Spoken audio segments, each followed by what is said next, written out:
What's up, y'all? The NBA season is back, and while teams continue to find their footing, our partners at FANATICS Sportsbook are already running championship plays. Bet with Fanatics and earn up to 10% FANCASH on your bets, win or lose. So even if your bet misses, you're still scoring FANCASH, which you can use on NBA gear, tickets, and exclusive Fanatics events. And with fair play, if your players go down injured in the first half, your bet stays live. Make the switch and get more ways to win with FANATICS Sportsbook. Winning hits different here.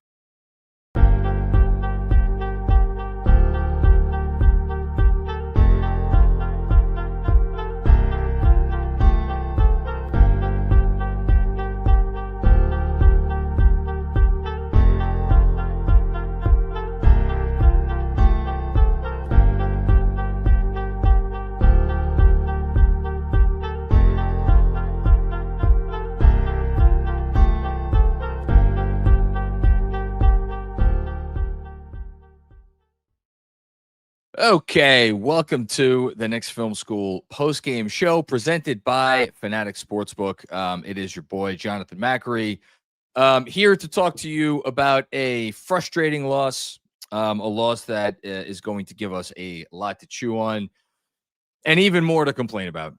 This one is going to sting a little bit, and final score of 123-117. Thought for a minute that it was going to be yet another miraculous comeback in the city of Boston, thanks to perhaps the best game of Mikal Bridges' Knick career. And unfortunately, it was not to be, in large part because of what I would say is pretty comfortably Jalen Brunson's worst game as a member of the New York Knicks. And look, I really don't want to sit here and start this post game out by killing a guy that I have said for a while now is my favorite Knick ever. He is, and he's still obviously going to be. He could have a dozen more games like this in a row. He'd still probably be my favorite Knick ever. But it would be unfair to start anywhere else other than with Jalen Brunson, because y'all know if this was, if this was Mikal Bridges last year, after all them picks, you know what people would be saying. If this was Josh Hart, really at any time, but especially last year and maybe in the early portion of this season, you know how this one would go.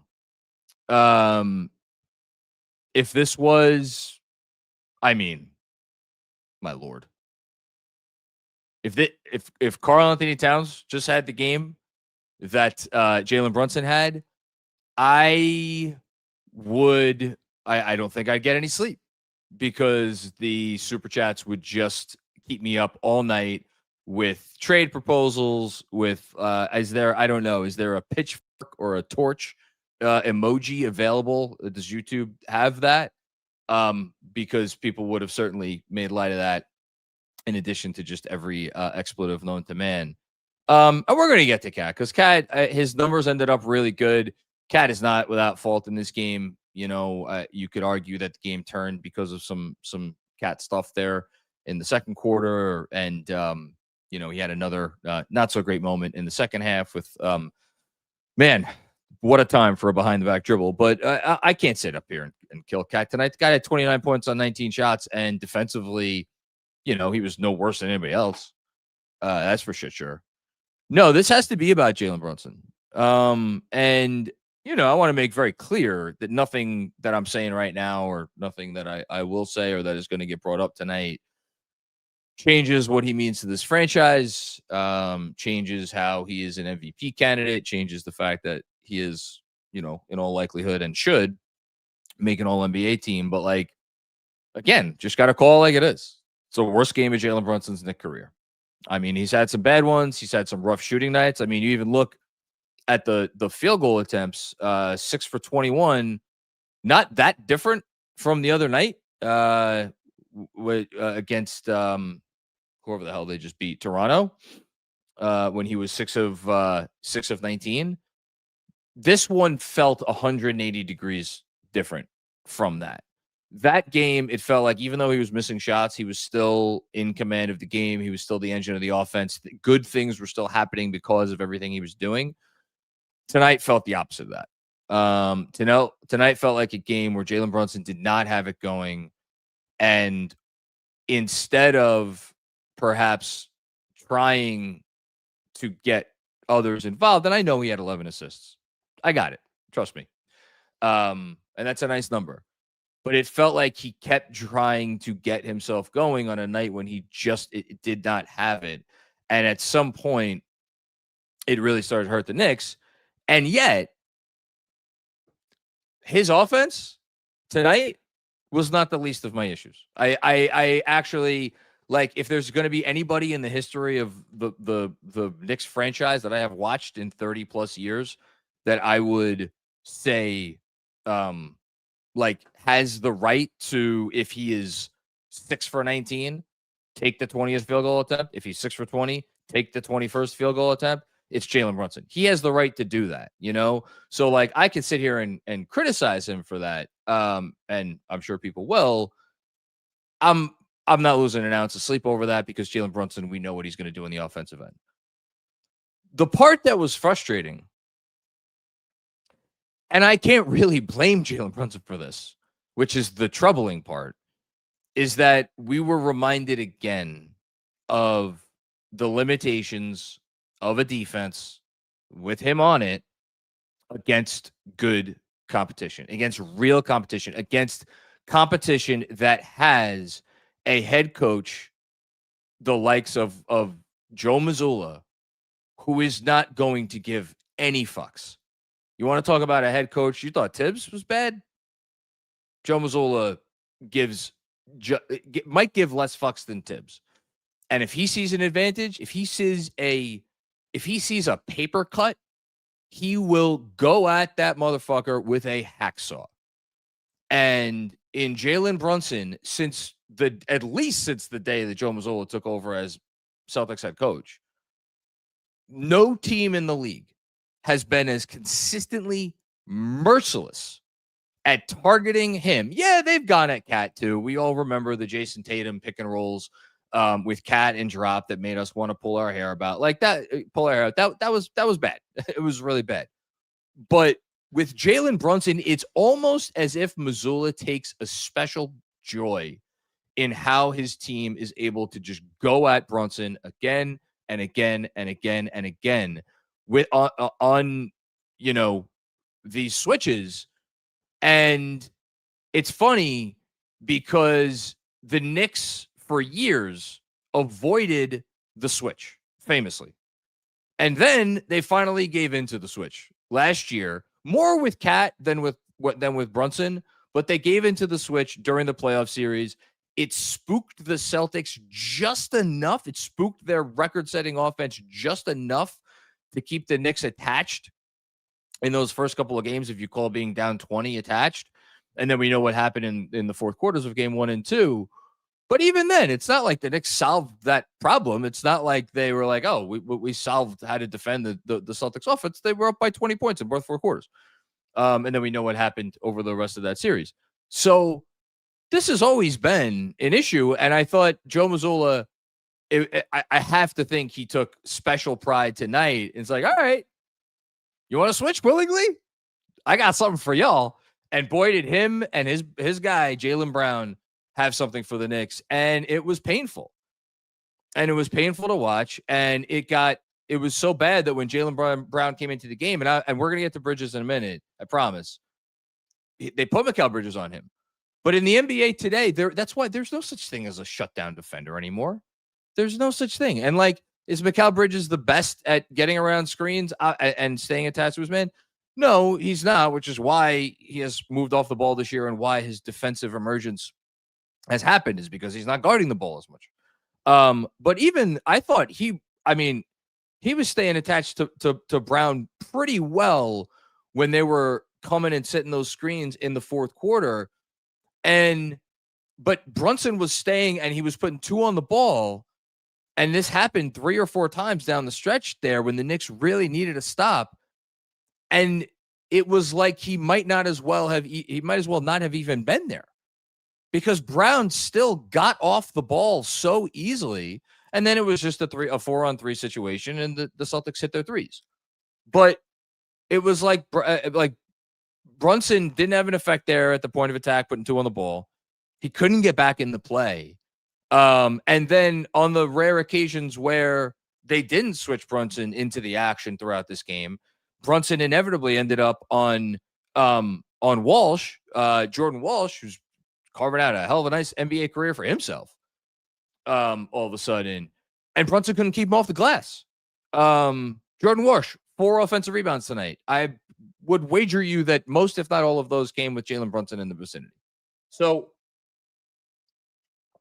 look, Jalen Brunson's never going to probably play a offensive game in his life as bad as this one. I'm not worried about that. I frankly don't even care about it. The defensive stuff, like, for all the shit that we talk about with starting lineups and rotations and Cat doing silly shit, the thing that is, and to be clear, this problem was exacerbated when they traded for Karl-Anthony Towns. There's no two ways about it. But the problem existed before the Cat trade. And now the problem is bigger, which is that among every contender in the league, you look at Denver, you look at Houston, you look at, obviously, OKC, even Cleveland. Like, I know Darius Garland has not been great this year, but like, the thing that made the Cavs so formidable last year is that both Garland and Mitchell stopped being complete traffic cones on the defensive end. They started taking some pride in what they did. And I'm not saying it's a pride issue for Jalen Brunson, although we have seen him be better. But again, there is no contending team I mean, say what you want about Austin Reeves on the Lakers. He's at least 6, whatever the hell he is, 6'5", 6'6".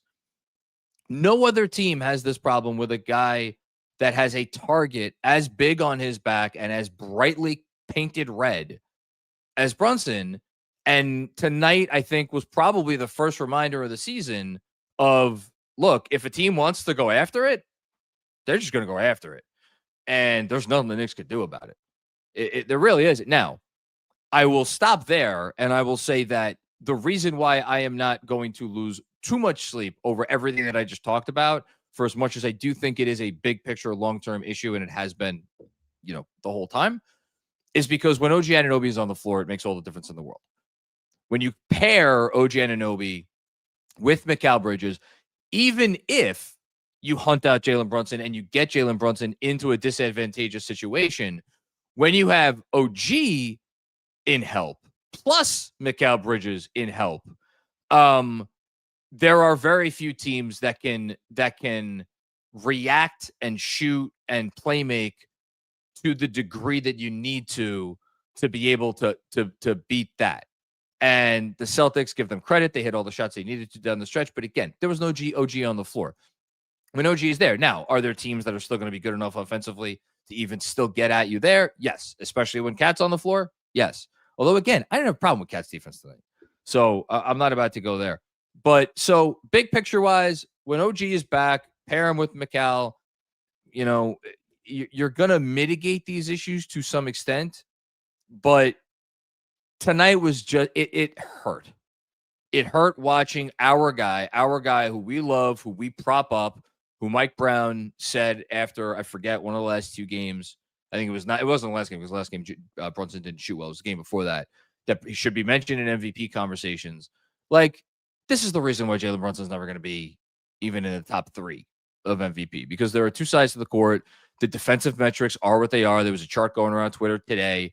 They've been there. They were there. They were this way last year. They're this way again this year. This just is what it is. It is a situation the Knicks are going to need to overcome, and that hasn't changed. It just was especially painful tonight. Again, will Boston, or any good offense, and Boston is a great offense, be as comfortable as they were tonight when OG is back? No, they won't.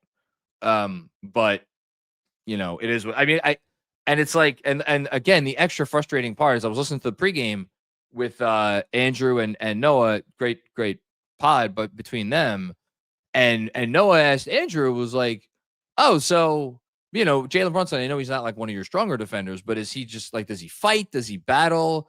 And Andrew was like, well, yeah, he doesn't give in. And Noah was like, oh, so he's like Peyton Pritchard. And Andrew just kind of let that one sit out there. And I almost choked when I heard that. Peyton Pritchard looks like fucking Tony Allen compared to Jalen Brunson. And you saw it in this game. There were times where the Knicks got an advantage down the floor, and who was the man back but Peyton Pritchard, and whoever had the ball wouldn't drive because Peyton Pritchard could at least stand his ground. Jalen Brunson can't do that, and it's painful. It's unfortunate, and it is what it is. So there you go. Next time Cat has a bad game and I go in on Cat for, 16 and a half minutes, don't tell me I didn't do the same thing for fucking Cap. So there's that. Other takeaways from this game. Depth. The depth stood out again, and not in a good way. In a game in which the team scored 117 points, the bench scored 10 points. Jordan Clarkson, I thought, was an atrocity in the first half. Tyler Kolek, I thought, was exposed. He had a couple of nice moments, but again, against a real basketball team, you wonder if Tyler Kolek's going to be able to stay out there and contribute. Mitchell Robinson, there's going to be people, and I don't think it's completely unfair that say the game turned when they started getting in Cat's head and started figuring out a coverage that worked against Cat in the first half, and then Cat started going after it in unproductive ways, and it kind of, put the Knicks offense into stopped it cold. I would argue that the Hackimich was where the offense really started to kind of get out of sorts, even though they momentarily actually took advantage of that situation when he got hacked with 1:59 to go in the quarter and Brunson hit a free throw. Yabu, it was interesting that, Mike Brown thought that Cat was so out of sorts in the first half that he did not even put Karl-Anthony Towns back in the game to end the first half. Wasn't in foul trouble either. Didn't put Cat back in the game. Decided instead to go with Yabu at the 5 just to try to get something going. Yabu, not much there tonight. So the depth really stood out. Cat, look, Cat's going to get a lot of shit because Cat always gets shit when he has when he has moments like this in games. And I'm just going to keep repeating the thing that I said after I went on a Cat diatribe, and I, did my best to apologize for going over the top. When it's that when Cat is bad, the bad is louder than anybody else's bad. It echoes to the back of the auditorium. And we as fans, me as a fan at least, I'm trying to be better about not letting the loud get to me. But I do often wonder, and again, I couldn't help but think of this when he did not get back on the floor in the first half, and then when Brown took him out after that behind the back dribble, I wonder if it gets to his team a little bit, because it's just so loud. I don't really have another word for it. And yet 29 points on 19 shots. Cat was not the reason they lost tonight. I'll just say that plainly. Great start to the game for Josh Hart. Great start to the game for Deuce McBride. Both of those guys were quiet for the rest of the night. I do not blame Deuce for that. It seemed like the ball was not finding him, which again, if you look at the point guard for that, Josh Hart was interesting because he finishes with 19 points on 7-11 shooting. And yet it seemed, I don't want to say he lost his confidence as the night went on, but it seemed like he just didn't want to shoot it anymore. Look, he put up 7 threes, and I'm never going to be unhappy with Josh Hart putting up 7 threes. But there were moments where it wasn't like a record scratch, but where he got the ball and he was open and he just, I don't know how else to say it. He didn't want to shoot it. And look, I'm making a lot probably out of a little because Josh Hart was not the reason they lost this game. Although again, if you want to point to where the problems in this game started, I would say more than Cat doing some silly shit, more than the Hack-a-Mitch, I think the problems in this game started when they stopped defending at the end of the first quarter. And there were some Josh Hart blow-bys there, and obviously that, Jalen Brunson, that's where his issues really started as well. So, and look, they tried hard on Brown. That didn't really pay dividends. That didn't work. So they didn't have an answer for Jaylen Brown all night long. What a game from Jaylen Brown. Should absolutely be in the not top tier of the MVP conversation, because that's kind of already closed off, but like absolutely should be in the MVP conversation. He's putting up insane numbers for a Boston team that is 12-9, missing their best player. So great job by him. And then I'll save the good thing for last. Mikal Bridges, I'll just read his stat line: 35 points on 17 shots. He was 8 of 12 from 3. Boy, oh boy, with that last 3 that he attempted, did I want that to go down. 6 rebounds, 3 assists. I tweeted out during the game towards the end of it, like, should Mikal Bridges be in the most improved conversation? And like, obviously, guy who once finished second in defensive player of the year and warranted the pick package that he warranted is not going to be in that conversation, nor should he. But find me a veteran player who looks different, like in a good way, more than Mikal Bridges does this season versus last season. And I don't know, like, was it like there's the personality part of it with Tibbs, and then there was how Tibbs utilized him on both ends of the floor. And I don't know what the breakdown is. Is it 60-40 usage versus personality? Is it 70-30? Is it 70-30 the other way? Did they just like not like each other? And did it completely throw Bridges off completely? Whatever it was. Like I said it earlier this season. I said it in one of the first couple of games, maybe the first game. I said, if all that the Tibbs firing did was give us this version of Mikal Bridges, it's worth it. Because when you make the investment to trade as much as you did for this guy, and you get back as little as they got back last year. And I know we had a couple of moments with the fuck them picks and the couple of plays at the end of the Boston game 1 and 2, but Mikal Bridges did not have a good season. Like, let's just call a spade a spade. He had one really good month. He had the really good month of December, and that's it. And he made some nice plays in, at the end of those games. There were important plays. He had some really big fourth quarters in the playoffs. He was not good.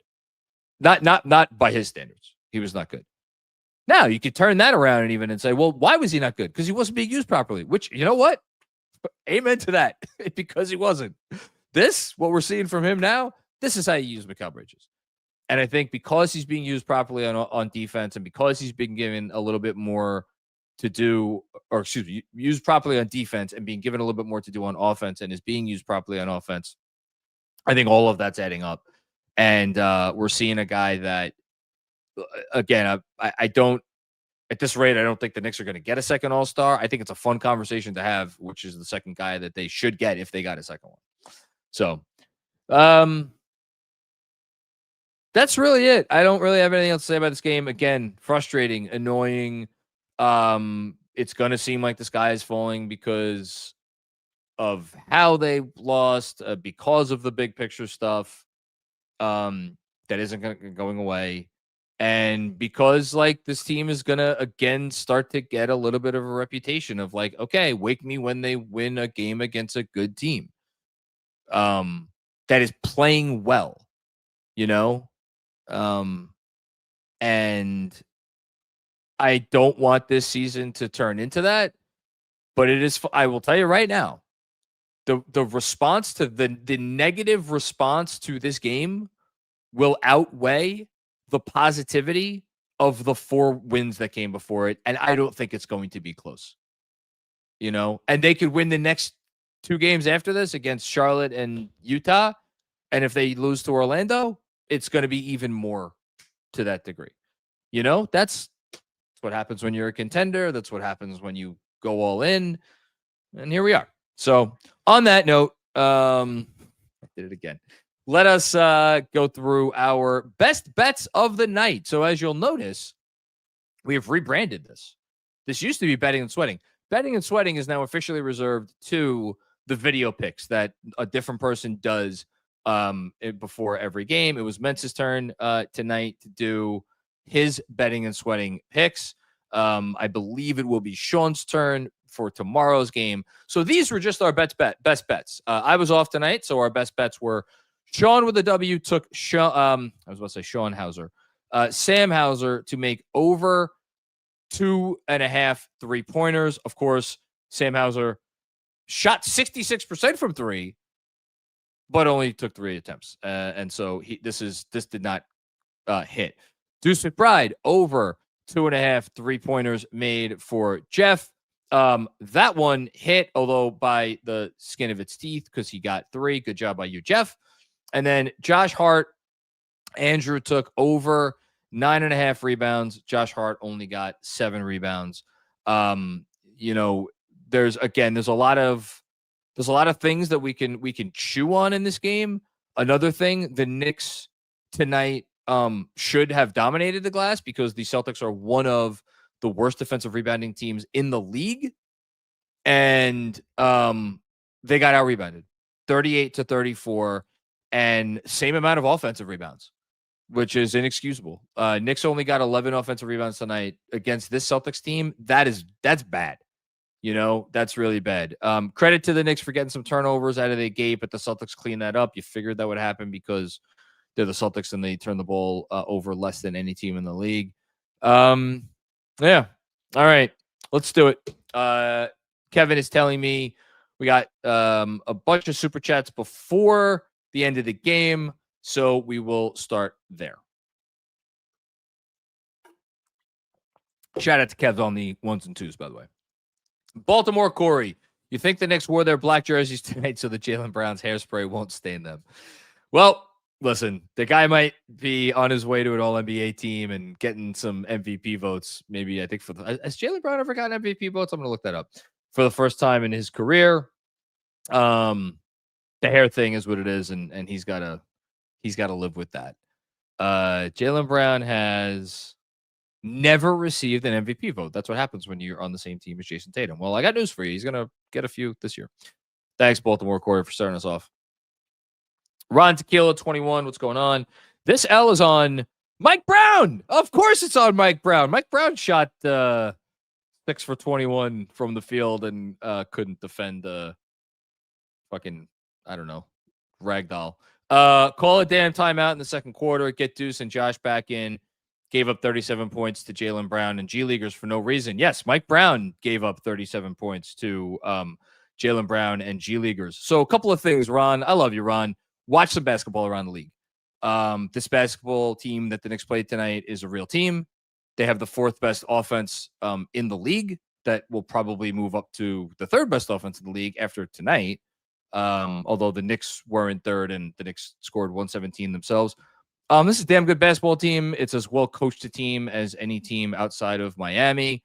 They are probably now, they might have surpassed Miami and San Antonio in terms of plucking guys. Like Josh Minot is a perfect example of plucking guys who are like kind of okay NBA players, and then they step foot into Boston, and it's like, oh, look, this person fits perfectly in their system. And by the way, it's not everybody. Like, everybody figured Anthony Simons was going to be in the running for like 6th man of the year this year. He was good tonight. He was okay, but he hasn't exploded because he doesn't do things the Celtics way. But they find guys that do things their way, and they're really good. As far as Mike Brown, look, I'm just going to read off some numbers. Jalen Brunson, 39 minutes. Miles McBride, 36 minutes. Mikal Bridges, 34 minutes. If you want to be critical there, you can be critical there. Josh Hart, 36 minutes. Karl-Anthony Towns, 33 minutes, and that was because he was taken out for reasons that we discussed earlier. I was told. Stop. Actually, I'm getting old. My memory isn't what it is. I think I was told last season that the minutes thing, and you know what? Actually, let me go back even further. I feel like last season wasn't the first year that I was told this.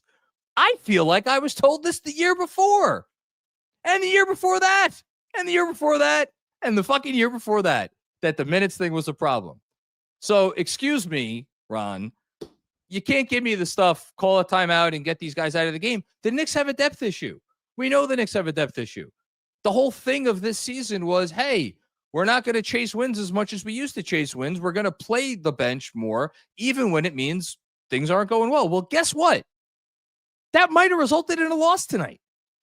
You know, we talked about it last year as it was happening. Playing campaign 3 minutes against the fucking Wizards and having Jalen Brunson go out there and score 1 billion points, and you win that game in overtime. Do the Knicks win that game if Tom Thibodeau wasn't the coach? Maybe not. The bet is that it will pay off in the long run. Will it? I have no fucking clue. But this is what people wanted. Clearly, some people in the organization wanted it. And I don't know where else you want Mike Brown to go unless you want him doing the same shit Tibbs did and playing all these guys a bunch of minutes. Look, they're down OG Anunoby right now. And they're down a guy that should not be as important to him as they are in Landry Shamet, as he is, but they're down him too. So, and then on top of all that, you got a guy in Mitch who, you know, that's the other part that was distressing. I thought Mitch took a real step forward a couple nights ago, and tonight you saw him he got blown by on a few occasions, and it played 16 minutes. So don't give me a minutes thing with Mitch. He's not right either. It's a very thin team right now. Really is. Against a real basketball team like this, it's a thin team. Thanks, Ron. Shit, I'm gonna need a beer at this rate. Matthew Giuntini. A good way to get sober is to take a shot when Cat defends a pick and roll correctly.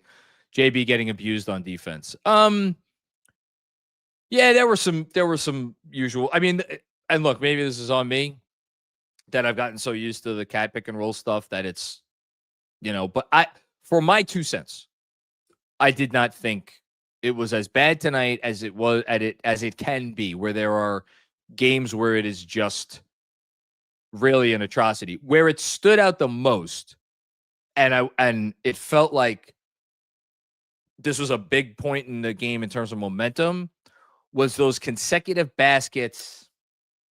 I wrote this down. Hang on. This is so funny.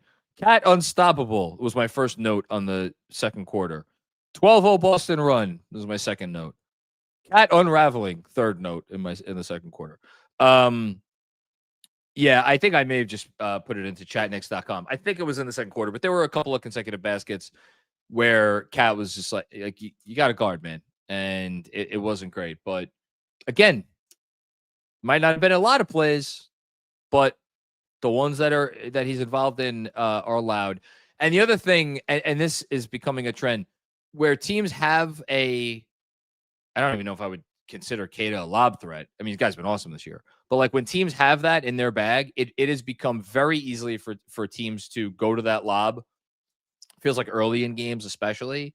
And the Knicks just don't seem to have any answer for it, other than just be more attentive and you know, hit the play better button.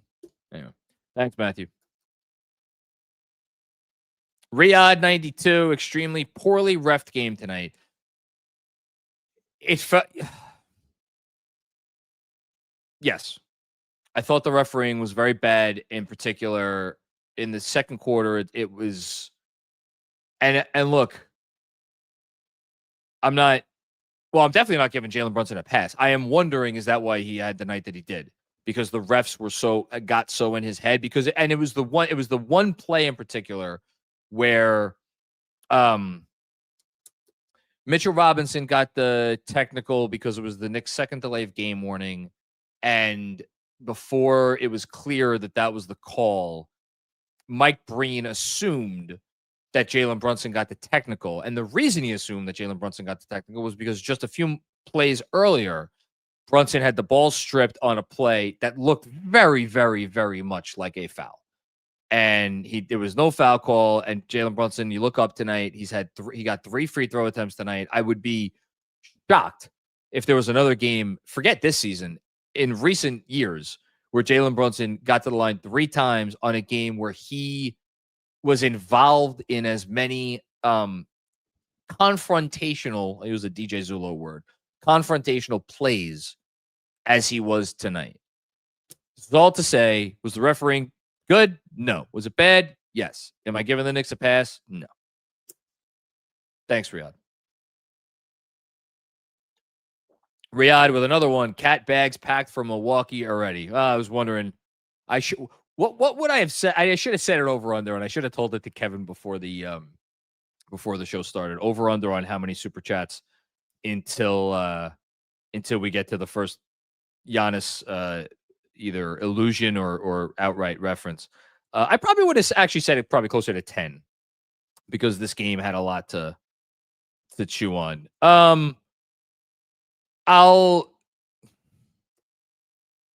am I going to say here? I really don't want to talk about Giannis tonight. I've kind of said my piece on Giannis repeatedly. I think the notion that the Knicks don't need Giannis or we're fine the way we are and all this, rah-rah fanboy bullshit. It's just that. It's horseshit. Giannis is one of the 15 to 20 greatest players of all time. He's still in his prime. If you can get him at a price point that you can that allows you to continue to be a contending team, you get him and you do not think twice about it. I hope to good God that Giannis Antetokounmpo is not trying to force his way out of Milwaukee now and has enough patience to wait until the summertime, because even if he tried to strong arm that front office now, I don't think the Bucks could possibly, in good conscience, send him to the Knicks, given what the Knicks would be able to offer right now. I just don't think they have enough, not without unlocking not only their first-round pick this year, but their unprotected first-round pick in 2033. I think if you can unlock both of those, which you will be able to do on draft night, I think there is a shot at putting together a package enough, and even that's big enough. And even then, it's going to take some serious strong arming. And look, might there have to be an uncomfortable conversation in New York's front office about, all right, it's not just going to cost us Cat and Deuce and all of the picks. It's going to cost us Cat and all the picks and OG. Not that OG would be going to Milwaukee, be going to some other team, and then that team is going to send picks to Milwaukee, and it's a big deal. Which again, it's another reason you hope that Giannis is not trying to force his way out before the deadline, because putting together that kind of a deal with multiple teams is just going to be so much harder in the season where, rosters are at their limits and the whole thing and everybody's capped out. So look, if I'm Leon Rose, I'm hoping I win the championship this year with the team that I have. But aside from that, I'm hoping that this Giannis thing waits until the summer, because then at least I think I have a puncher's chance. I don't know that I could say that right now. Thanks, Riyadh. Ron with another one. New York is soft. Cat getting out rebounded by Mr. Clean and Mino. Brunson playing awful because the refs won't call blatant fouls. This team isn't a contender. I'll push back on that. I think they're a contender. My opinion on the Knicks has been pretty steady, I would say, for the most part this season. I think they're a physical team for the most part. They're missing a guy who is not, he's not like a bruiser, but OG Anunoby makes a big difference.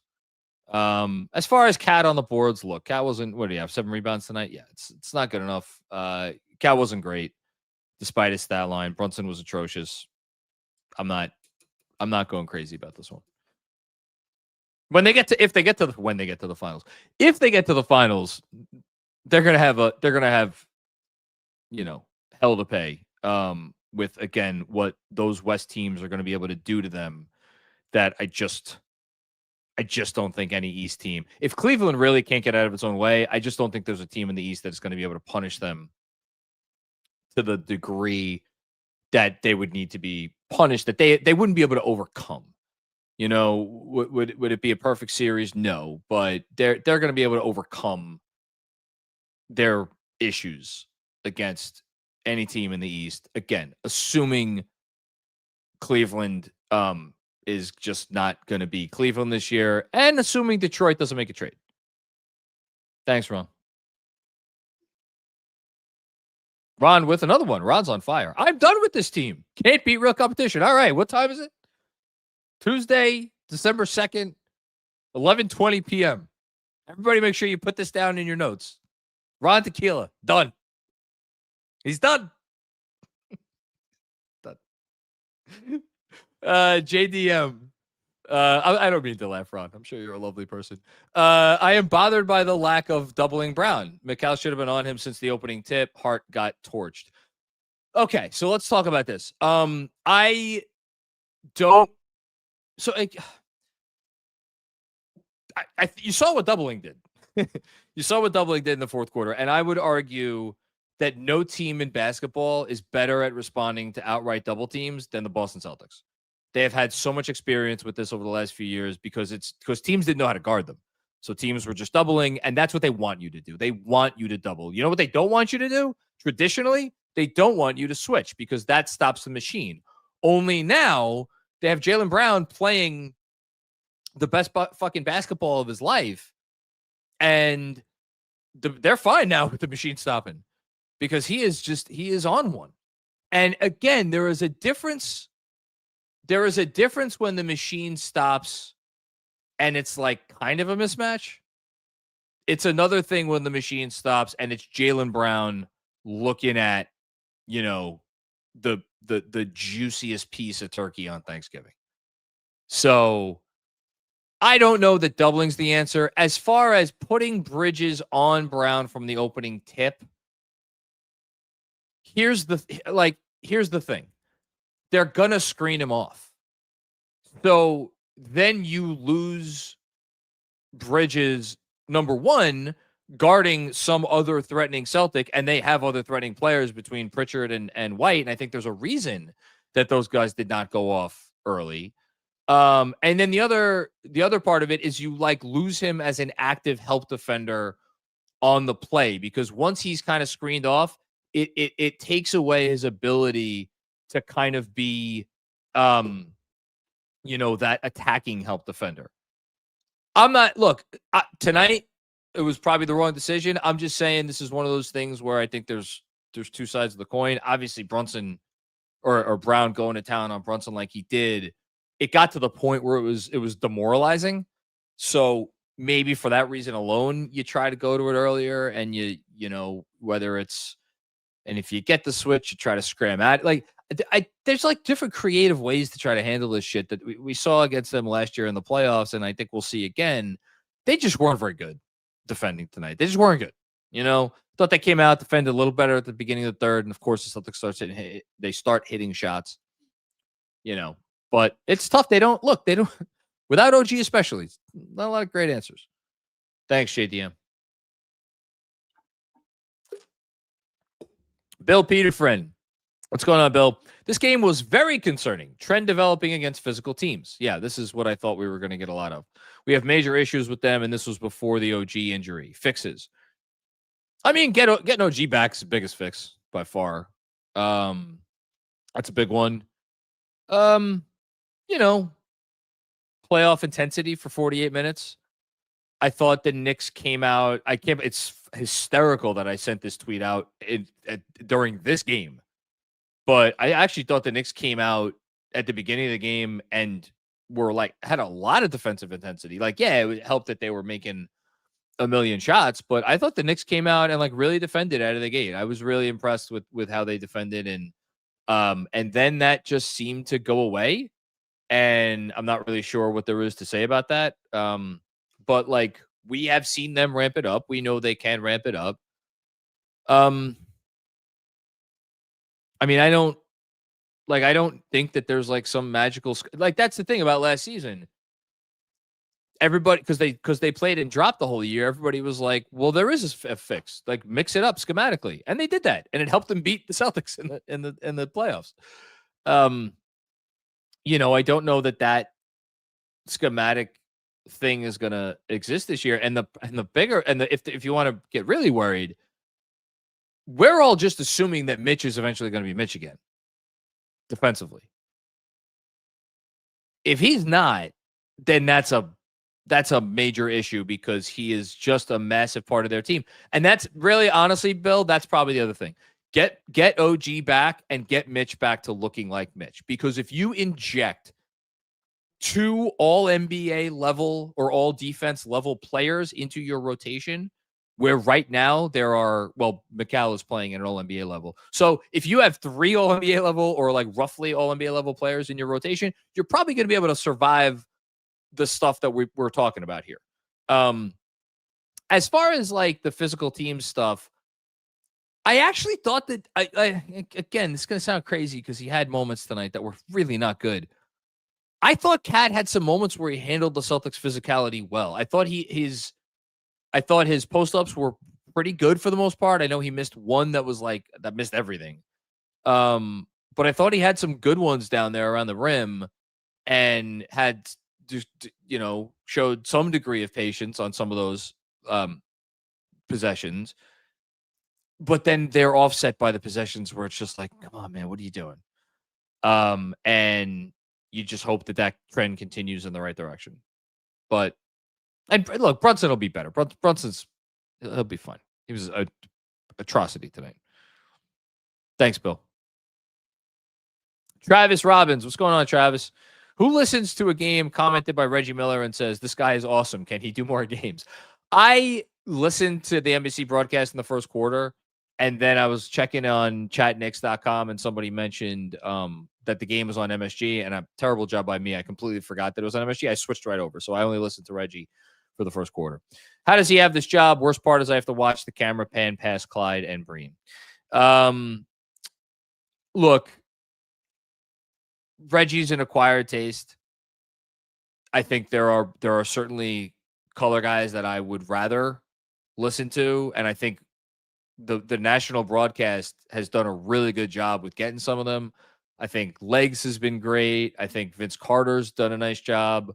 I like Stan Van Gundy. I know I'm in the minority on that, but I like Stan. I'm trying to think of like some other former players Richard Jefferson, I think, is fine. Again, kind of needles the Knicks, but I think he's solid. Reggie's Reggie, and he's always going to get under our skin. I do not think he is bad at his job. I will just say that. Thanks, Travis. Rich McLeod, what's going on, Rich? Well, that was a turd sandwich. Yeah, not the way you wanted to end the winning streak, for sure. Shout out to Just Mets. I know you guys had a big trade the other day. All right, let's do a couple more, and then we'll do our stat of the night. Drew P, 20 games played. I resent Brown's vision. Not a fun team. I don't know. I've had a lot of fun with this team this year. They're 13-7. I think a lot of the wins have been fun. I think the offense has been a ton of fun at times.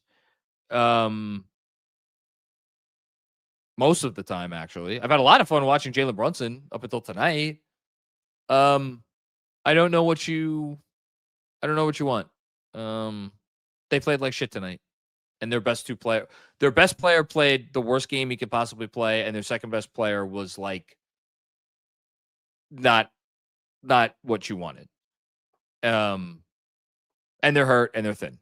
So I don't know that I would make any judgments based on tonight. Thanks, Drew.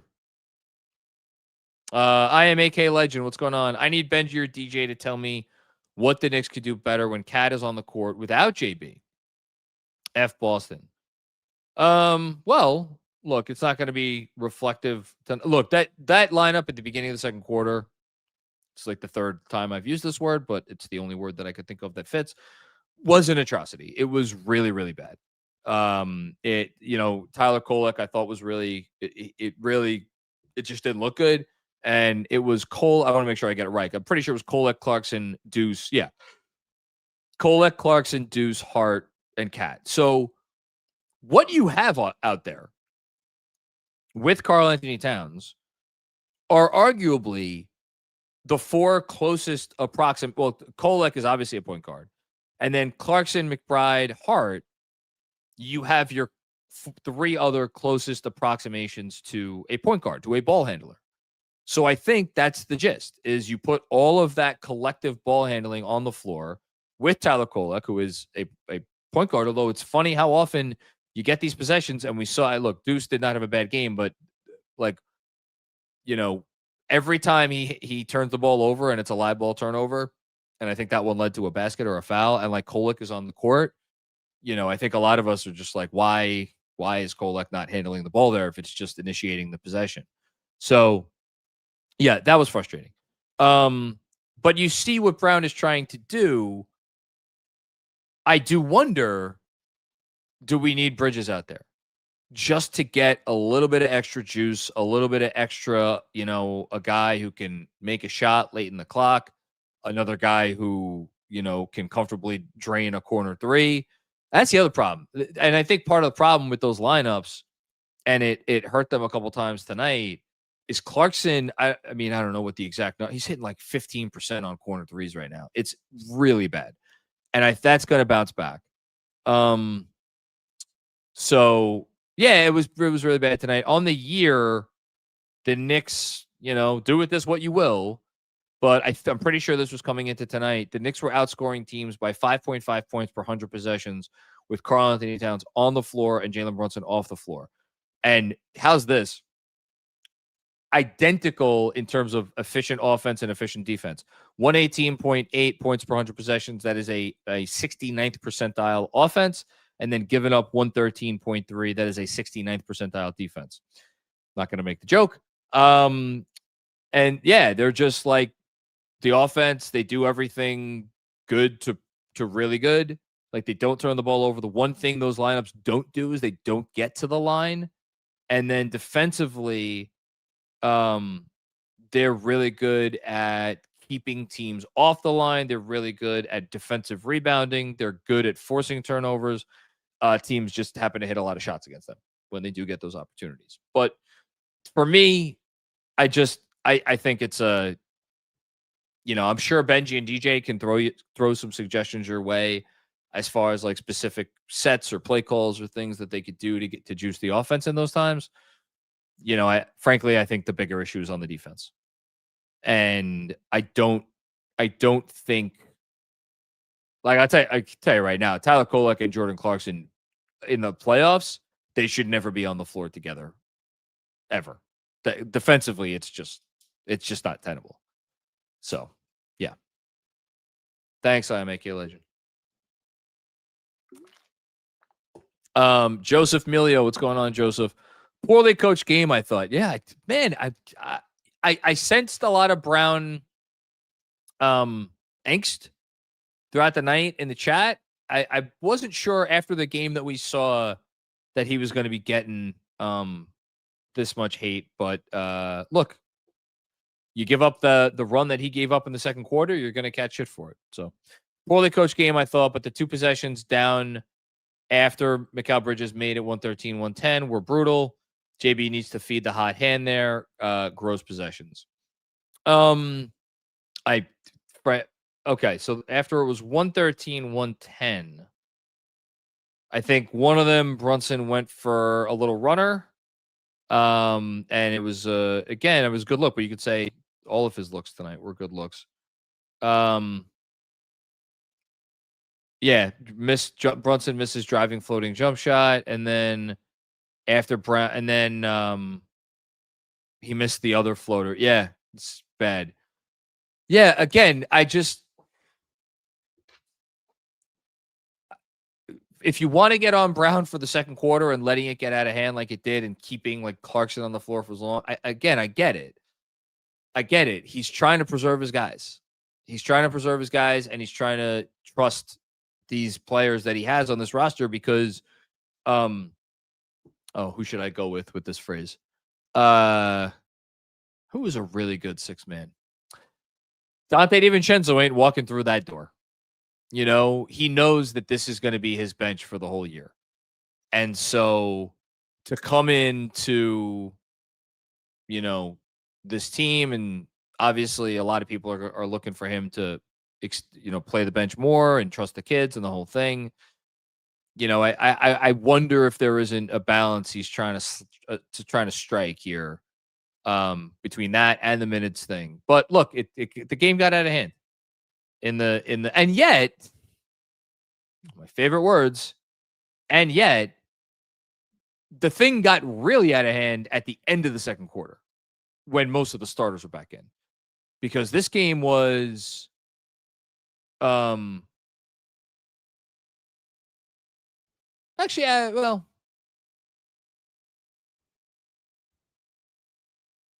yeah, kind of. Like the Knicks actually had the lead with under 5 minutes to go in the second quarter. Now, at that point, all right, Brunson was in. Yabu was in. Who else? Mitch was in. Kolek was still in. So if you want to get on him for Kolek still being in, that's fine. Yeah, look, a game turns around like that, coach is going to get some shit. Thanks, Joseph. Huzzu, horrible game from JB, but I don't care how many points Cat got, the amount he just gave up. Letting his teammates die on screens, absolute atrocity on D. I'm gonna push back on you there, Hush. Was his defense good? No. Did it bother me as much as you? No. Did I think he was anywhere near the level of issue that Jalen Brunson was in this game? No. Didn't think it was close. You know, I thought it was Brunson was number one, and then there was a large gap in terms of the Knicks' defensive issues. And then if you want to put Cat as two, but like they've easily survived Cat games where he's defended like this before. You're not going to survive what I would define for me as a normal Cat defensive game and then a Brunson defensive game like that. All right. You want to do, we can do stat of the night if you want, Kev. Put it up there. So our stat of the night tonight, we'll do it after this. Okay. Gabe Bain. What's going on, Gabe? Brunson's worst performance as a Knick? Yeah, I mean, I would say so. It wasn't just his poor shooting. It was his decision-making from early on. Makes me think something is wrong. Yeah, I was actually surprised to look up and see that he only had 3 turnovers. It felt like he had more, and it felt like every one of them were, like, again, very glaring. Like, wow, that's not a pass that Jalen Brunson usually throws. I don't know, because now this is 2 straight really poor shooting games. I did not get the sense. I didn't get this anywhere near the same sense watching the Toronto game as I did watching this game, but like 6 for 19, 6 for 21. I don't know. I hope something's wrong. Or not wrong, rather. I hope something's not wrong, because if something's wrong, then that's a massive issue. So, I don't know. We'll see. All right. Now we'll do stat of the night. Stat of the night is 10, as in 10 bench points. Stat of the night, as always, courtesy of my guy, Jonah Kaufman. This was by far the fewest best points of the season, with the previous low being 16 in, wait for it, the other game against the Celtics. There were only 6 games last season with fewer bench points, despite the change in perception about the depth of this season. The bench also only made 3 total field goals, 1 by Clarkson and 2 by Kolek, on 11 total attempts. 2 more new season lows. So the bench was 3 for 11. Yikes. That is not what you want. And 1 for 7 from 3. Let me just see, for shits and giggles, where the Knicks are. Their bench this year is the 4th lowest scoring bench in the league. Their bench is scoring 32 points a game. Ahead of Lakers, are in last by a lot. Cleveland, second to last. Timberwolves, third to last. Knicks, fourth from the bottom. And then the Denver Nuggets, 5th from the bottom. So Nuggets, Knicks, Wolves, Cavs, like 4 teams that obviously trying to compete for a title this year. They're right there. So it's not like the Knicks are the only ones having this problem. But you know what? You were supposed to improve the depth. And 27th in bench scoring is not probably what you want. But at the same time, I will always say, I said it last year, I'll say it again now. This is a top-heavy team. Like, it was built to be a top-heavy team. It was built around the strength of its top, let's say, 6 guys. And their 7th, Mitchell Robinson, wherever you want to rank him in there, is not a guy who scores. So, And by the way, they're without one of their main guys in OG Anunoby. That's the other thing here. Okay. Thanks, Joe. Good stat. Not a good stat. It's a terrible stat, but it's good. It's good. Good job getting that stat. Kevin Danishevsky, what's going on? I need Kevin to be the voice of reason here. It's bad when you're relying on Kevin Danishevsky to be the voice of reason. Bridges. So excited to get to watch this guy for a while with the extension. He is the glue that makes his team go. JB should rest tomorrow, in my opinion.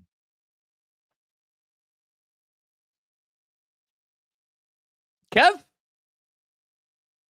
Not crazy. I don't know if I want him to. I don't know if I'll be excited to hear he is resting. But not a crazy idea. Of course, without knowing what is or what is not going on with him, I don't know if that's responsible for us to say. But 12 for 40 over 2 games is not great. As for Bridges, I can't say enough good things. He's been the most consistent Knick this year. It's not close. He's been awesome. He is the best role. He's playing like the best role player in basketball, give or take an Aaron Gordon, who got hurt. Yeah, he's been everything you could possibly have expected. I mean, I'll look up where his shooting is right now, but he's like, it's not just the shooting, it's everything. It's everything. Not updated yet, but coming into tonight, and it's obviously going to go up. 53% from the field, 42% from 3, 79% free throws, averaging 16 points a game, 4.5 rebounds, 4.5 assists. Freaking awesome. And then the steal and the block numbers, obviously. Oh, wait, did he keep his streak going tonight with all the stocks? Hold on. 2 steals, no block. Oh, so the stock over-under wouldn't have hit tonight. And I said that, too, before the game. I'm like, the Celtics don't give up these things. Thanks, Kev. Mark. My guy, Mark. What's going on? Mark on his night off is chiming in. Can't help but feel so frustrated this performance by Mikal goes wasted. But what a commendable effort. Yeah, I mean, I guess I'm you know what? Honestly, I'd be more frustrated, Mark, if we got like the Landry Shamet game tonight. Because here's the thing, you're not going to get that Landry Shamet game again. Hopefully we see Landry Shamet again. But Mikal Bridges is he going to go 8 for 12 from 3 on another night? Probably not. I mean, this is a career high in threes for him. But he was he's been good all year and he'll be good the rest of the year. I have no doubt. And the gap between a normal Bridges game and the game we got from Bridges tonight is going to be smaller than the gap between Jalen Brunson's normal game and the game we got from JB tonight. And I would say it's going to be a lot smaller. And then, yeah. Thanks, Mark. Justin Richards, what's going on, man? That might have been the worst I've ever seen JB play. Yep, obviously co-signing. Shouts to Mikal. He deserves to get some real all-star attention. Yeah, I haven't. I mean, I kind of went through the all-star teams the other night. I think someone asked about it as in context of Cat. Is Cat definitely going to be an all-star? I just think that there's so many really good players having really good seasons, and I think Mikal is going to be one of those guys where all of the national pods are doing their all-star podcasts or their initial all-star podcasts. When at the end of the episode, when they're like, all right, also want to give a shout out to, he's going to be a guy that gets a shout out. But I don't know if it's to the point. There's just so many initiators that are having really good seasons. And then you have some of these, OKC being a super team and Houston, fuck, the Rockets are going to be like, we should get 3 guys. I don't know if they should, but they have an argument for 3 guys. Denver's going to want to. The fucking Lakers. LeBron might get put in between the players and the fans. They might get him in as a starter. And then the Lakers are going to want 3 guys. So there's just so many, players. And again, I know it's still East versus West, and the East is a little bit more open, but you could look up and down the East. Here's the other problem. There's so many freaking good teams in the East. This Celtics team was like 11th, like a week ago. There's the middle portion of the East is good, and all of those teams are going to want guys in the game, like Josh Giddey. I'm sure every Bulls fan, for as frustrated as I'm sure they are right now, is going to be like, Josh Giddey deserves to be an all-star. Jalen Brunson automatic, but like Maxi, automatic. Jalen Johnson, automatic. Giannis, automatic. Mitchell's still getting in. Mobley probably doesn't deserve to be an all-star, but he may get a look. Franz, automatic. Brunson, automatic. Powell, there's a good one for you. Who deserves to be an all-star more? Mikal Bridges or Norm Powell? Go look up Powell's numbers. Detroit. You don't think they're going to want 2 all-stars with Cade and Duran? And they're probably going to get it. Toronto won again tonight. They're going to, Barnes for sure. But if they're still high in the standings, they're going to, so it's the competition is going to be so fierce. So I don't know. Thanks, Justin. Jack Corcoran. What's going on, Jack? With even a B game from JB. Oh, a win with even a B game from JB. Yeah, for sure. If Brunson, what would a B game from Brunson have looked like? 10 for 21 and make another 3. So let's give him 24 points. Yeah, it probably does it. Worst game worst game I've ever seen him play as a Knick. Hijacked the offense at the end. Obviously gets the benefit of the doubt, but he wasted a Mikal masterclass. So we got a lot of blame to go around tonight. We got some people saying JB was the biggest culprit, wasting Bridges' game. Some people saying Mike Brown was the culprit. Some people saying Karl-Anthony Towns was the culprit. It's a frustrating game when there are multiple culprits to go around. Thanks, Jack.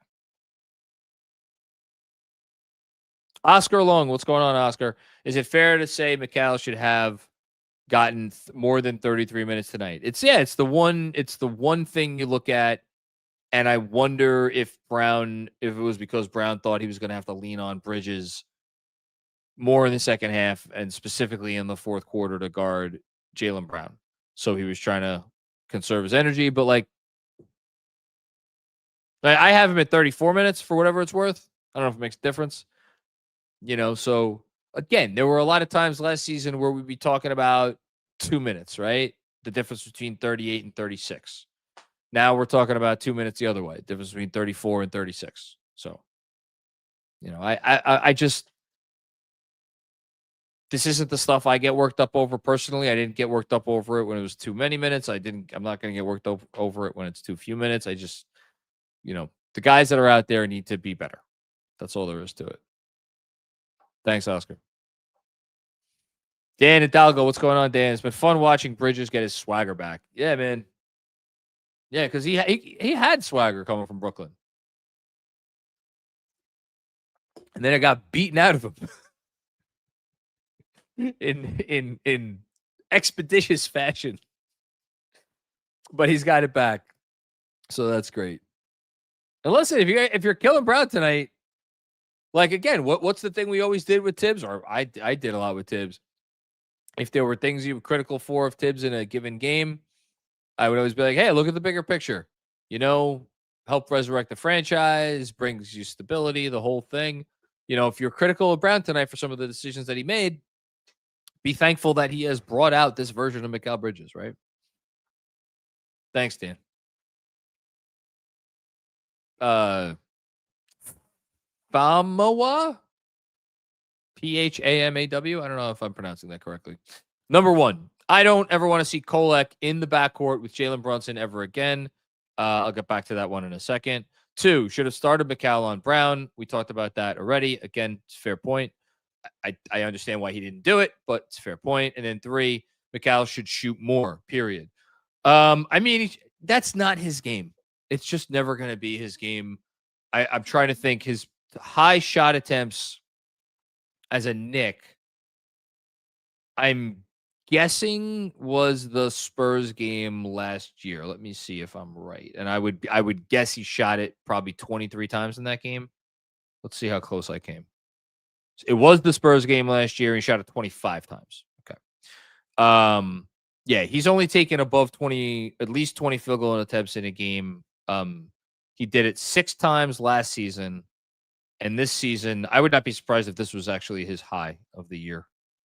No, he took 21 shot attempts against Miami. He was 6 of 21 against Miami, but he attempted 12 threes, which is part of why he shot so many there. After that, tonight ties his season high. Yeah, I don't know. It's I mean, I don't know if this means anything, but like his 5 highest shot attempt games of the year, the Knicks have actually lost 3 of them. Miami game, Bulls game, Milwaukee game.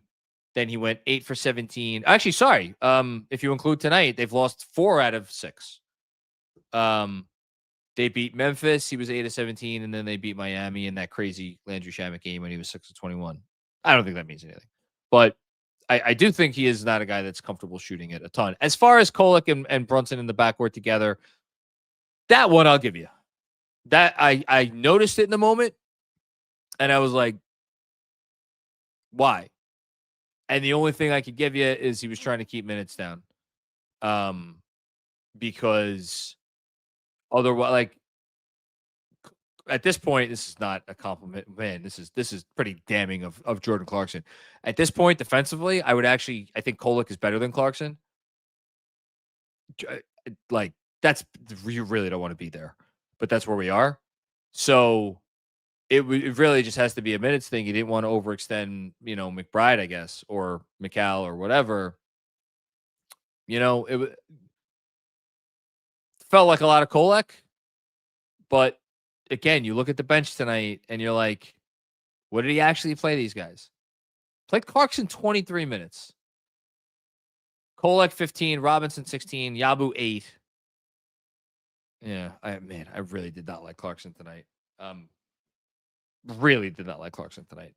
I don't think I'm surprised he's not getting more hate because he was very bad when the game turned in the second quarter. Okay, next up. Anthony Sixto, what's going on, Anthony? Try not to get too carried away with December games, but is Hart's shooting sustainable? Well, I mean, he's shooting, 40? Is he shooting 40% from downtown right now? I'm sure he is. So is that sustainable? Probably not. Probably not. He doesn't need to be a 40% three-point shooter. He needs to be like a 35% three-point shooter. But he needs to shoot. And again, I shouldn't have gotten on him for passing up some shots earlier because he took 7 threes, and that's fine. Anyway, Mikal is establishing a new standard. No OG effect. Hot streak. Hashtag 21 questions. Hashtag Mikal Defensive Player of the Year. I like big picture wise, the absolute biggest impact on this game was the lack of OG Anunoby, because OG Anunoby, he when OG Anunoby comes back, just think about everything that changes. All of a sudden, we're not having these conversations about these bench lineups that are dog shit, because now OG is back to play 35, 36 minutes. So now either Deuce or Hart is going to move back to the bench. And then all of a sudden you have a real bench guy coming off the bench who's going to be able to play a lot of minutes and be like a 6th starter on the floor when you put him out there with all these different starters. So that changes. The defense completely changes because you have OG either to put on Jalen Brown, which is where I certainly would assume that Mike Brown, what he would have done, he would have put OG on Jalen Brown, and we would not have gotten the Jalen Brown game that we did. Or at the very worst, you would have gotten OG and help. And by the way, you know who's not as easy of a guy to screen off? OG Anunoby. So, and then again, everything trickles down because then instead of slotting Bridges on Brown in the fourth quarter, because you have OG, even if OG gets screened off, then you have Bridges in helping off of whoever he's helping off of. So it's just a whole cascading effect. Everything changes once OG is back. Now, would everything also be different if Jason Tatum was healthy? Yes, but you know what? The reason we're talking about the Knicks the way we're talking about the Knicks this year and have the hopes that we have for the Knicks this year is because the East does not have that Boston team standing in the way. So, not going to feel bad about that. Thanks, Anthony. Jason M, what's going on? Cat was frustrating, but the Knicks won his minutes. Yeah, I'm sure they did. You summed it up well. What were they? They were a +10 in a game they lost by 6. It's just he was frustrating, but that's what it comes down to. He was frustrating, but the frustration is what people focus on. People do not focus on the but as much, which I am trying. I am trying to be a better human.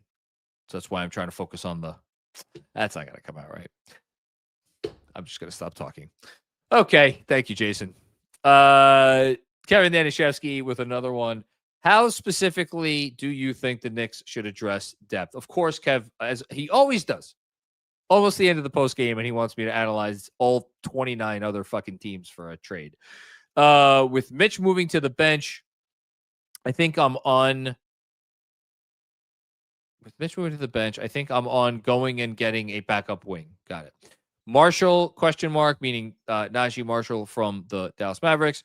Tari Eason, ? Ideas, ? So, look, I can't sit here and do fake wing trades right now. It's almost midnight, and I have a newsletter to write. I will say I don't, unless the Rockets are like, they know they're not going to be able to re-sign Eason. But even then, man, someone's going to be able to give up something better than I think the Knicks are going to be in a position to give up to get Eason. And I'll get back to that point in a moment. I'm looking at like some of these teams that are going to be sellers. if you get Najee Marshall, that'd be freaking awesome. But if the I was going to say the Pelicans, he used to play for the Pelicans, didn't he?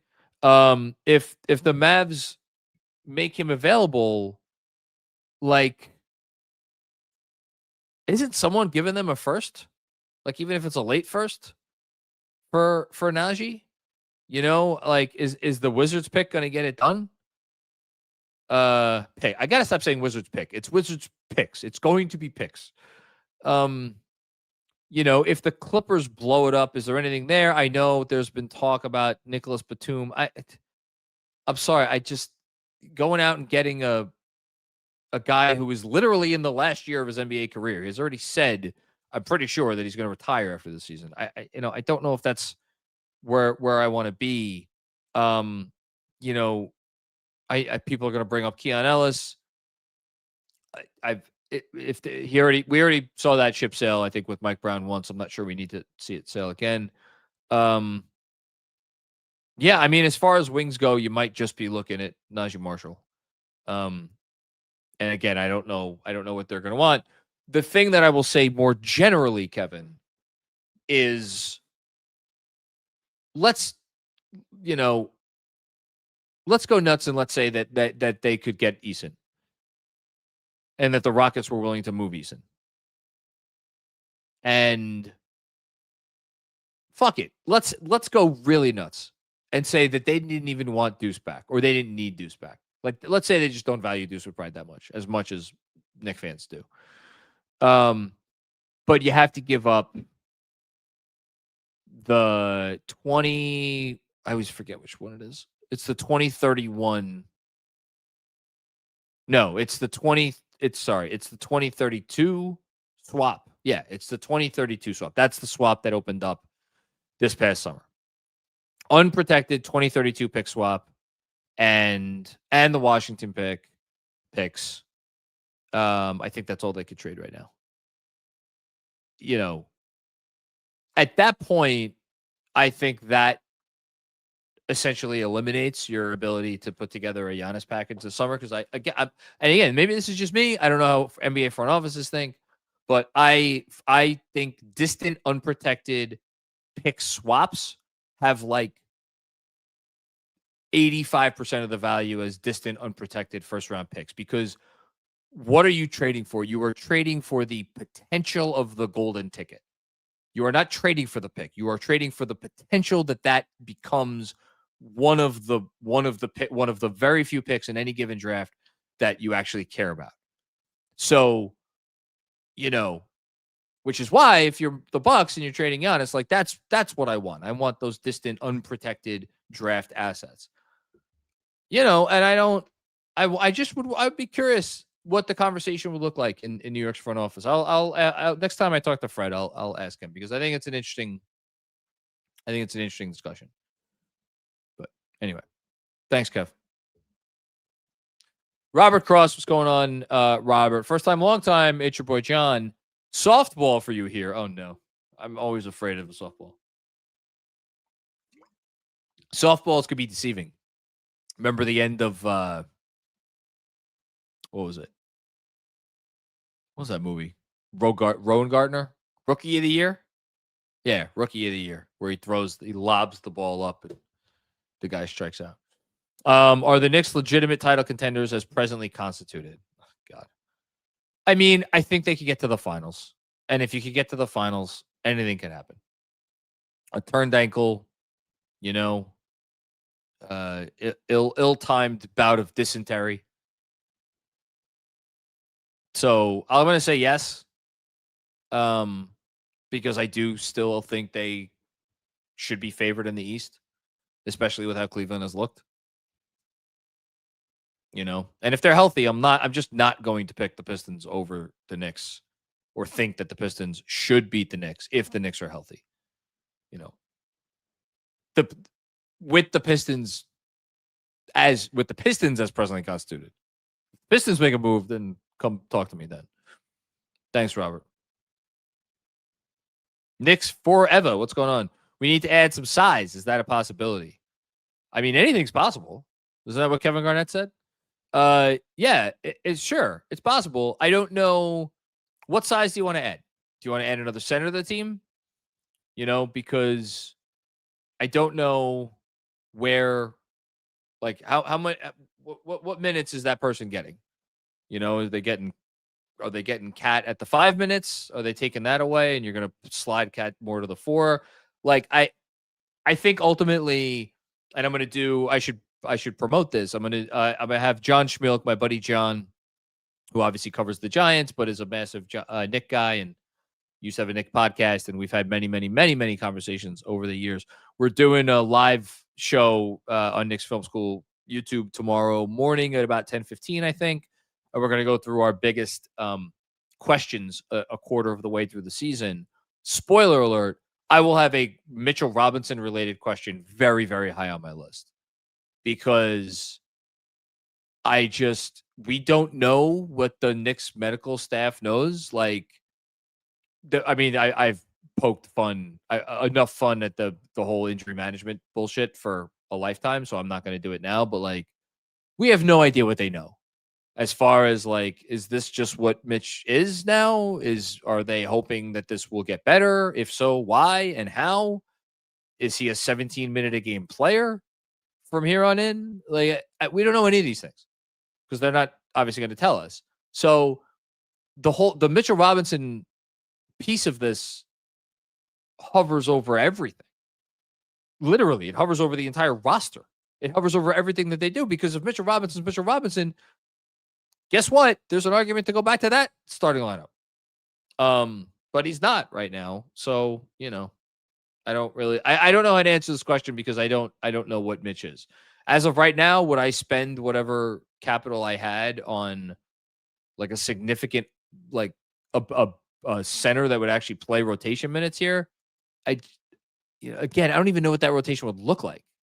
Like, how many minutes is Mitch getting? How many minutes is Cat getting at the 5? Is Yabu still here? And what does that look like? So yeah, it's a no for me for now, but who knows what happens in February. Thanks, Nick Forever. Young KGO. Hope that was right. Just got my YouTube recap, and KFS is my most watched channel. I don't know what a YouTube recap is, but that sounds awesome. Thank you. I ranked in the top 0.4% of viewers. Thanks to KFS for getting me through my night shifts. Well, man, thank you for that. That's awesome. Can I look up my YouTube recap? Again, I don't even know what this is. YouTube.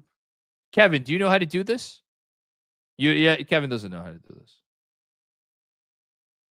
Where do I go? Home, maybe? Jesus Christ. I have no idea how to navigate this. This is very intimidating. I'm going to try to find this out. I'm going to try to find out what my most viewed. My guess is it would probably be some bullshit that my kids watch when they have my phone. That would be my guess. But I don't know. Anyway, thank you so much. And thank you to everybody who watches the Knicks Film School YouTube channel. We love all of you. We appreciate all of you. I appreciate all of you. Let me see. What are we up to? 50.3 thousand subscribers. Keep it climbing. Every bit by bit climbing. I love it. All right. Thanks, young KGO. Appreciate you, man.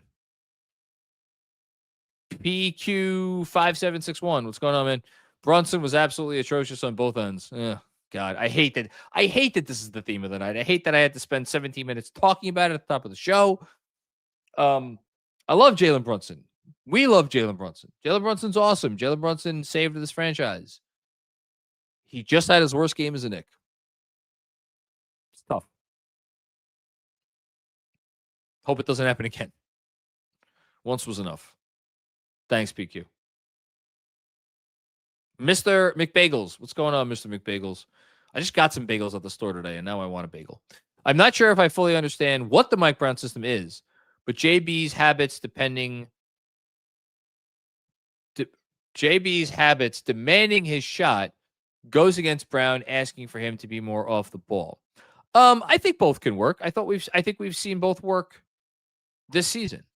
I think the development and the implementation of Mike Brown's system has not been a linear process. I think it is still an adjustment. I think obviously the defenses that they are facing have a lot to do with it, but I think they are getting very good looks. I think we are still seeing a lot of Jalen Brunson on the ball. I do not think that that is a bad thing. I think Jalen Brunson being on the ball and doing Jalen Brunson stuff is absolutely 1,000% necessary for this team to be a great team. Does he lean into that a little bit too much? Yes. Did he lean into that too much tonight? Absolutely. Again, I know he had 11 assists. I don't care. I know what I saw, and I did not see a guy that was taking what the defense was giving him, in my estimation. And I think if you more as much as the defense, if you want to say that that is the thing that separates him from the elite playmakers in the league, I would hear you out on it. And he would be the first person to tell you he needs to be better. So, hopefully he gets better. I think both things could work, because he has been used off the ball in a lot of ways, a lot of creative ways. Did we see it as much tonight? No. So work in progress, but hopefully they get there. They have the whole year, at least. Thanks, Mr. McBagels. Good. Appreciate that question. Emil B. Emil Beaumontsor, I think. Cannot be a team with championship aspirations if you employ Jordan Clarkson in 2025. Oh, Emil from Fanatics. Oh, what's going on? How you doing? Oh boy. It's not great right now. Clarkson this season is shooting 44.7% from the field. He is shooting 31% from behind the arc. He is averaging 1.7 assists in 19 minutes a game and a little over 1 turnover. And let me see if maybe this has been updated. I don't know if this has been updated for tonight. As far as on-offs go, shit. He has the worst on-offs on the team.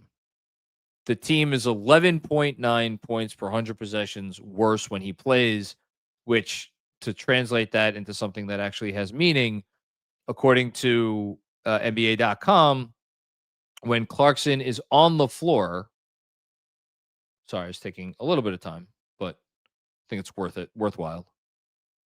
When Clarkson is on the floor, the Knicks they're outscoring teams by 2.5 points per 100 possessions. Offense is fine. Defense is less fine. When Jordan Clarkson is off the floor, they are outscoring teams by 11.4 points per 100 possessions with an elite offense and an elite defense. And then if you go back to cleaning the glass, it shows that the offense drops off with Clarkson. The defense drops off even more. So look, none of that's great. Oh, this is encouraging.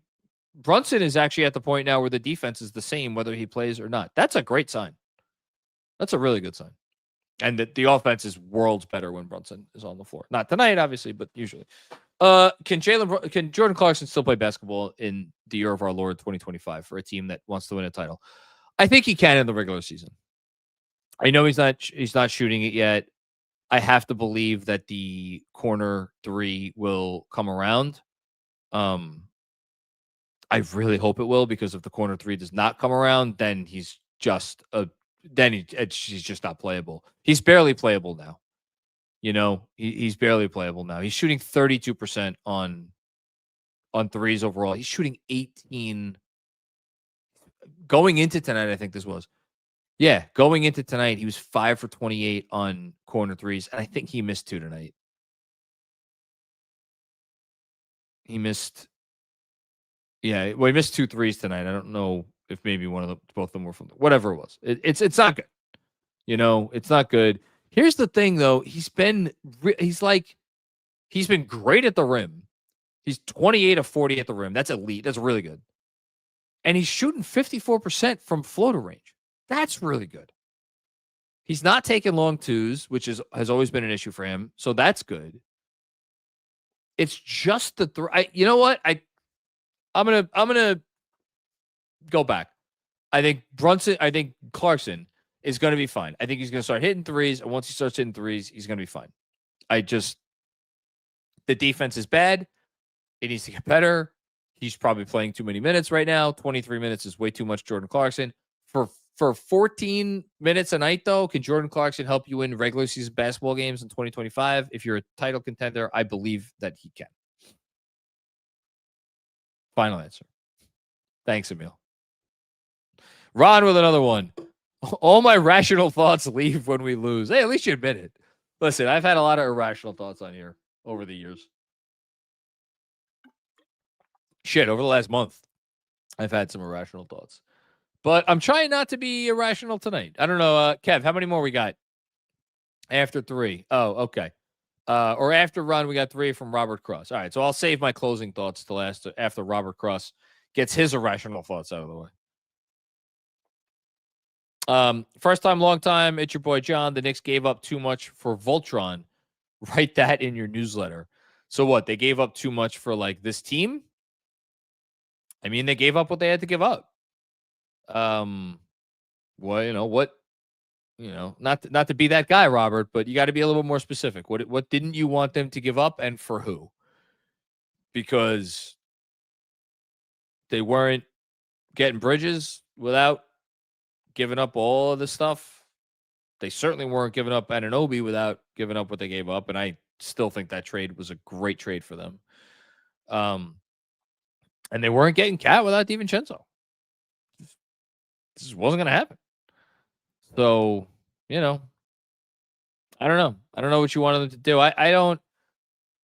Look, we're not going to get into the larger team building stuff right now. They've made the moves they thought they needed to make along the way. I was fine with all of them at the moment, and I think all of them continue to be justifiable. Thanks, Robert. Another one from Robert. Can you ask John if he thinks Joe Schoen, I think is that the Giants GM, could come Shane. back? Shane? Oh, okay. Joe Shane. Is the coach is still there, right? The bald gentleman? Nah, he got canned. Did he really? Like a couple weeks ago. Oh, I didn't know that. Who's the coach of the Giants now? Mike Kafka, the offensive coordinator. Oh, shit. It's terrible out there. I had Dayball, right? Brian Dayball? Okay. Yeah, he got. Yep. Well, but you guys seem to like your quarterback though, so that's good. Yep. Something. So I'll talk a little Giants with John tomorrow. I promise. And then I think last one, I was listening to the pod this past Monday, and I forget how knowledgeable of basketball, in particular, the inane things that Cutlets knows. Cutlets is very knowledgeable. Cutlets is knowledgeable about many things. Basketball is only one of them. Okay. And then another from Robert. Robert, thank you, man. This was very kind of you to toss all these in at the end. I was fine with the hashtag We Hear Knicks. Well, look, the We Hear Knicks were a lot of fun. Unfortunately, they weren't winning diddly poo. If you're going to have, I mean, you can't even, again, we've been over this so many times, Robert, you can't even be whimsical about the 23-24 team because there's no way for them to keep a guy who was a vital part of that team, and that was Isaiah Hartenstein.